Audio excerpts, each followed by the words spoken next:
सहज योग क्या चीज़ है, यह आप में से सब लोग, अधिकतर लोग जानते हैं। बुद्धि से तो सभी लोग जानते हैं, लेकिन अब भी हम लोग समझ नहीं पाए कि इसका तादाद में हमारे साथ पूरी तरह से होता है कि नहीं। यानी क्या हो गया जबकि आपके हाथ में वाइब्रेशंस आने लगे, ये क्या चीज़ है? बहुत बार मैंने आपसे बताया है, यह आत्मा का प्रकाश। अब आत्मा बोलने लग गया। अभी तक आत्मा शांत था, उसकी कोई आवाज नहीं थी, वो कुछ बताता नहीं था। वो अंदर स्थित आत्मा साक्षी स्वरूप सब कुछ देखता था, सारे अपने व्यवहार को देखता था। जागृति के बाद जब कुंडलिनी सहस्त्रार से निकल गई, तब आत्मा का साक्षात्कार हुआ। आत्मा का साक्षात्कार हुआ माने क्या कि आत्मा से बातचीत शुरू हुई, आत्मा बोलने लग गया। वो बोलता है वाइब्रेशंस के वजह से। जब तक आपकी मोटर गाड़ी खड़ी है तब तक उसके अंदर कोई हालचाल नहीं, कुछ सुनाई नहीं देता। जैसे मोटर शुरू हो जाती तो झक झक झक झक झक झक उसमें आवाज आने लगती। ऐसी सीधी बात है, समझ लीजिए कि आपके अंदर जो आत्मा है, जो आपका डायनामा है, वो चालू हो गया, वो चलने लगा। सत्य को आप सिर्फ आत्मा से जान सकते हैं और परमात्मा को भी आप आत्मा से जान सकते हैं। सांसारिक चीजों को आप इस दृष्टि से, आंख से, नाक से, कान से, सबसे जान सकते हैं, लेकिन परमात्मा को जानने के लिए आत्मा की जागृति होनी चाहिए। उससे पहले परमात्मा की जो भी बात करें वो सारी व्यर्थ है, क्योंकि उस पर विश्वास भी कर लेना एक अंधता हो जाती है। लोग सब कहते हैं ये परमात्मा हो गए, वो हो गया, उन्होंने ये शुभ कार्य किए और संसार में अवतरण हुए। ऐसी ऐसी बातें विश्वसनीय नहीं होती, विशेषकर इस आधुनिक काल में, जबकि हम एक मशीन को बहुत बड़ी चीज समझते हैं, साइंस को बहुत बड़ी चीज समझते हैं। जिस वक्त आपका आत्मा जागृत हो जाता है तो एक नया साइंस आत्मा का शुरू होता है। अब इसके बारे में कितना भी पहला बोला जाए तो विश्वसनीय नहीं होता। आप इसे जान नहीं सकते, इसे आप देख नहीं सकते, इसको आप महसूस नहीं कर सकते, इसको आप फील नहीं कर सकते। उसके बारे में बोलना क्या? इसीलिए कबीर ने उसे कहा ये गूंगे का गुड़ है। पर तो भी उसकी सिमिली ठीक से नहीं बैठती है, क्योंकि ये गूंगे का गुड़ तो ऐसा हुआ कि जो आदमी गुड़ खाता है और जो उसको समझता है वो आदमी गूंगे से ऊंचा माना जाता है। लेकिन ये ऐसा नहीं है, ये ऐसा है कि आपकी एक नई चेतना, एक नई चेतना की सूक्ष्म धारा आपके अंदर बहने लग जाती है, जो आपके आत्मा से बह रही।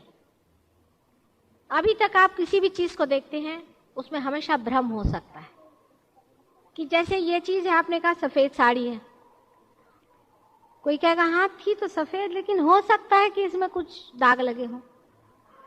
पक्की बात नहीं है, कोई पक्की बात नहीं हो सकती है जब तक इसका जवाब आत्मा न दे। परमात्मा है या नहीं? कोई कहेगा हाँ भाई हमारा तो परमात्मा पे पूरा विश्वास है। कैसे भाई? हम रास्ते से जा रहे थे, वहां सामने से कुछ गड़बड़ हो गई तो हमने परमात्मा से कहा कि तुम हमें ठीक कर दो, इससे हमें बचा दो, हम बच गए। देखो परमात्मा है या नहीं। ये कोई विश्वास की बात नहीं है, ये इत्तेफाक हो सकता है, कोइंसिडेंस हो सकता है, ये तो कोई विश्वास की बात नहीं हुई। हमें पैसे में घाटा आ गया, हम हनुमान जी के पास गए, उनको हमने ₹1.25 का पैसा चढ़ाया, वो हमारा मुनाफा हो गया। ये भी कोई परमात्मा का काम नहीं, ये भी कोई विश्वास की बात नहीं होती। या तो किसी से पूछो कि क्या हुआ, हम रास्ते से जा रहे थे, एकदम से उधर से एक आदमी आया, उसने हमें पहचान लिया और हमसे कहा कि भाई देखो तुम्हारे मन की बात हमने पहचान ली है और तुम ऐसा ऐसा करो तो तुम्हारा ठीक हो जाएगा। तीसरे ने कहा कि हमारे बड़े आफत में फंसे थे और किसी ज्योतिषी ने आकर के और हमें ऐसा बताया कि भाई देखो इसका ये इलाज हमने कर दिया, हम ठीक हो गए। ये सब परमात्मा के काम नहीं। और इस बात से अगर परमात्मा का कुछ आप अहवाल लेते हैं और परमात्मा के बारे में आप सोचते हैं तो आप परमात्मा के साथ भी बड़ी ज्यादती कर रहे हैं। जो सर्वशक्तिमान परमात्मा है उसको समझने के लिए पहले अपने शक्ति को जानना चाहिए। जिससे प्रचंड सूर्य की जिसके पास शक्ति है उसे देखने के लिए पहले अपने अंदर का आत्मा का सूर्य जागृत करना पड़ेगा। उसके बगैर आप उस शक्ति को नहीं जान सकते हैं और ना ही उसको आप प्रसारित कर सकते हैं, उसका आप कन्वेयंस नहीं हो सकता। वो महान प्रचंड शक्ति, जब मनुष्य उस चीज को झेलना चाहता है जो कि इतनी प्रचंड है, उसको ये भी सोचना चाहिए कि मेरी शक्ति जागृत हो गई या नहीं। फिर ये भी बात होती है कि हम सोचते हैं हम उसे जागृत कर लेंगे, हम परमात्मा को पा लेंगे। आप परमात्मा को नहीं पा सकते, परमात्मा आपको पाते हैं। ये तो ऐसा ही होता है कि एक समुद्र कहे मैं सागर को पा लूं, नहीं, सागर ही आप पे ढरेगा और वही आपको पाएगा।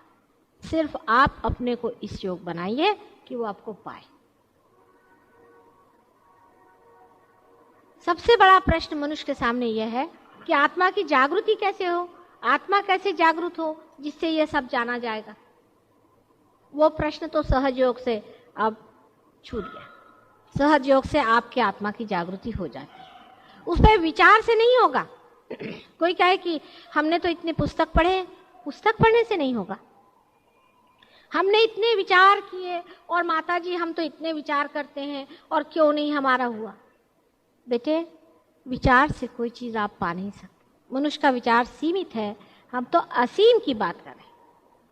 असीम में जाने के लिए आपको भी अपने अंदर जो असीम का स्रोत है आत्मा, उसे पाना होगा। आंख से, नाक से, मुंह से, हाथ से, बुद्धि से या किसी भी चीज से आप परमात्मा को नहीं जान सकते हैं। आत्मा से ही जान सकते हैं और तभी आप उससे संतोष पा सकते हैं। और सहयोग का संतोष भी आत्मा का संतोष है।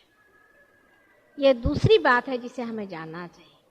इसका यह संतोष नहीं कि हमारे शरीर ठीक हो जाए, हो जाते हैं, वो दूसरी बात। आप लोगों की सबकी तंदुरुस्ती अच्छी हो गई, आपकी विषय भावना टूट गई, बहुत कुछ अच्छा हो गया, भला हुआ, सब कुछ है, वो तो यूं ही वरदान स्वरूप।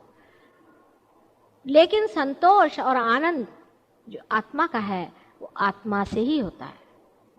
आत्मा ही आत्मा से संतुष्ट पाता है। जब तक आपका आत्मा जागृत नहीं है, आप दूसरे जागृत आत्मा का आनंद उठा ही नहीं सकते। विचारों से जो कुछ भी आनंद होता है, जिसे लोग आनंद समझते हैं, वो आनंद नहीं है, वो सुख की भावना है, क्षणिक। आनंद जो है वो दूसरी चीज है। आनंद ना तो सुख न दुख, बीच में एक अत्यंत शांत चित्त।